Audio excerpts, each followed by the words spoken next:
4 నెలల కనీసం అడగద్దా, గుర్తు చేయొద్దా? ఏమైనా రేవంత్ రెడ్డి బగ్గ నరికితే ఏమాయనంటే మళ్ళీ అంటాడు, అగో నేను కూర్చోలేదు, కుర్చీ చదువుకోలేదు, ఆ చెంప ఈ చెంప వాయిస్తుండ్రు, ఇంత తొందర ఎందుకు మీకు అంటాడు. సరే యాదైతే చేయాలిగా చేస్తున్నా. ఇంకొక మాట అడుగుతున్నా, మీరు గుర్తు తెచ్చుకోండి. ఏం మాటలు చెప్పిన మా ఆడబిడ్డలకి? కళ్యాణ లక్ష్మి కేసీఆర్ 1,00,000 ఇస్తుండు, నేను మీదికెళ్ళి తులం బంగారం ఇస్తా అన్నాడు. ఇక ఆడబిడ్డల సంగతి మీకు తెలుసు నాకంటే బాగా.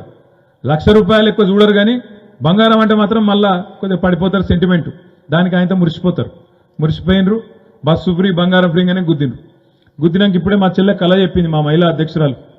బస్సులలో పరిస్థితి ఏందో చెల్లె చెప్పింది. మనం కళలో కూడా అనుకోలేదు దృశ్యాలు. ఎసొంటి సీన్లు చూస్తున్నాం. డ్రైవర్ సీట్లకి వెళ్ళి ఎక్కుతుర్రు, కిటికీలకి వెళ్ళి దుక్కుతుర్రు, ఫుడ్ బోర్డు పట్టుకొని వెళ్ళాడుతుర్రు. ఏందమ్మా అంటే మొత్తం ఫ్రీ బస్సు, అదో కొత్త మోజు. ఓదిక్కేమో జుట్లు పట్టుకొని కొట్టుకుంటాను, చెప్పులు పట్టుకొని కొట్టుకుంటాను.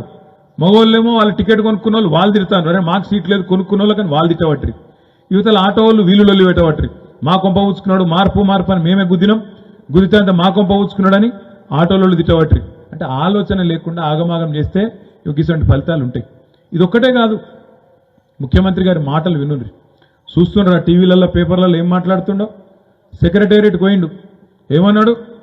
నేను ఈడ లంకె బిందెలు ఉంటాయనుకొని వచ్చినా, ఇక్కడ లంకె బిందెలు లేవు, మొత్తం ఖాళీ కుండలే ఉన్నాయంటుండు. ఇప్పుడు లంకె బిందెల కోసము గడ్డపారలు పట్టుకొని, తట్టపారలు పట్టుకొని, నెత్తి మీద దుప్పటి కప్పుకొని రాత్రి చీకట్లు ఎవడు తిరుగుతాడే? దొంగలు తిరుగుతారు. దొంగలు తిరిగే పని అది.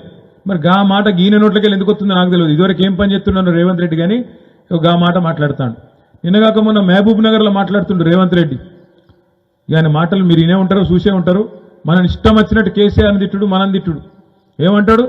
నేను చూస్తా, మీ గొంతు కోస్తా, కత్తిరిస్తా, జేబుల కత్తెర పెట్టుకొని తిరుగుతున్నా నేను అంటుండు. జేబుల కత్తెరలు పెట్టుకొని ఎవడు తిరుగుతాడే? జేబు దొంగలు తిరుగుతారు. లంకె బిందెలు, జేబుల కత్తెరలు. అందుకనే అంటున్నది, ఇవాళ తెలంగాణ ఒక దొంగ చేతిలో పడ్డది. దొంగ చేతికి తాళం ఇచ్చినట్టు తెలంగాణను, ఇంత కష్టపడి తెచ్చుకున్న తెలంగాణను ఒక దొంగ చేతిలో పెట్టినాం. చూస్తున్నారు ఏమవుతుందో. కరెంటు కష్టాలు చాలా అయినాయా? అవుతున్నాయా? మోటార్లు కాలుతున్నాయా? వీరినపల్లిలా కాలుతున్నాయా? లో వోల్టేజ్ చాలా అయిందా? మార్పు బాగుందా? నేను నిన్న కాక మన కరీంనగర్ పోతే ఇక్కడ మా పంటలు ఎండినాయి చూస్తేందుకు రా అని చెప్పి తీసుకుపోయారు నాకు చూపలండి కాడికి. పోయినా ఆడ రైతుల దగ్గర పోయినా. శ్రీనివాస్ రెడ్డి అని ఒక రైతు, వినోదన్న నేను అందరం పోయినాం. తిరుపతి అని ఒక రైతు. వాళ్ళందరూ వచ్చి చెప్పుకుంటాను, సారు నీళ్లు లేవు, మొత్తం నీళ్ళు ఎండకపోయినాయి, కేసీఆర్ 10 ఏళ్ళు ఉంటే ఎన్నాడు ఇట్లా కాలే మాకు, ఇప్పుడు ఇట్లా అయింది. నేనన్నా మరి ఇప్పుడు ఏం చేయమంటావు అన్న. ఓటేమో అడుగుదిత్తిరి, కత్తేమో వానికిస్తిరి, యుద్ధమేమో నన్ను చేయమని పడుతుంది. ఏం చేసి కాలబెట్టాలి? ఇప్పుడు నేను ఏం మొరినా 5 ఏళ్ళు అయితే ఇది ఒరుడు కదా, ఇంకేం చేయాలన్నా? అట్లా కాదు, మేము ఏదైతే తప్పు చేసినామో కేసీఆర్ నొడగొట్టి రేపు పార్లమెంట్లో బరాబర్ వినోద్ కుమార్ని గెలిపించి బుద్ధి చెప్తాం వీళ్ళకనే మాట అక్కడ రైతులు చెప్తా ఉన్నారు. ఎక్కడ పోయిన దాన్ని గాడినే దేవులాడుకోవాలని చెప్పిండు ఆ తమ్ముడు. ఇంకొక మాట నేను చెప్తా ఉన్నా, మీకు ఒక మాట దయచేసి ఆలోచించమని విజ్ఞప్తి చేస్తున్నా. ముఖ్యమంత్రి పచ్చి అబద్ధాలు చెప్తాడు. పోయిన తాప వర్షాలు పడలే, అందుకే కరువు వాతావరణం వచ్చింది, నీళ్లు లేవు, అందుకే పంటలు ఎండిపోతున్నాయని దగుల్బాజీ మాటలు, దొంగ మాటలు మాట్లాడుతుండు. మీరు లెక్కలు తీసుకొని కావాలంటే మా తమ్ముళ్ళు ఇక్కడ చదువుకున్న వాళ్ళు వీరినపల్లి మండలంలో చాలా మంది ఉన్నారు.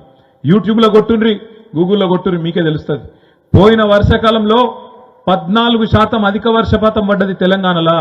మన దగ్గర వర్షాలు పడలేదనేది తప్పు మాట, పచ్చి దొంగ మాట.